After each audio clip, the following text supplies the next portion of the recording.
tol. Tol, wala talagang kwentang kausap. Putang ina, pinagtatangan na natin dito, hindi man lang nagagalit. Pero niya, gigil ang putang ina. Oh. Ayan na naman, umaakyat na naman. Di ba naman tanga yan? Tanungin mga tol pag umakyat kung binigyan din niya ng safety shoes yung Peruano. Ayan na naman, umaakyat na naman. Babae lang ang picture yung ginamit ko kasi type ako niyan para hindi niya halatang ako to. Wada, hinihingan mo ako ng pagpapatunay. On the spot ako kinausap ng tao. Ha? Ngayon, tinanong mo ako, paano ko mapapatunayan? Sa immigration.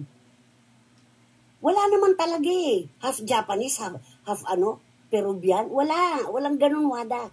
Pwede pa Koreano. Ha? Huwag mong ipilit yung mali. Dahil wala sa hulog yan.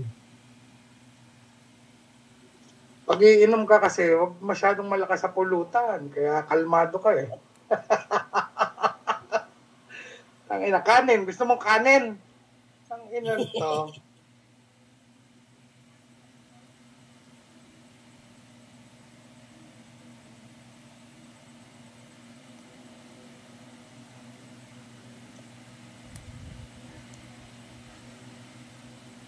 Kung di ba naman isa't kalahating tanga talaga yung putang inang yan. Tinatanga-tanga, pinuputa-puta mo na dito. Kalmado, pero sa LS niya, gigil na gigil. Ano yan? Ano yung nililinaw niya sa'yo? Siya nga yung nag-a-agree na may inamin siya. Ano ang argumento, tol? Kaya nga. Walang argumento. Talo ka, Wada. Tang ina mo, tanga. Yun lang yung isisingit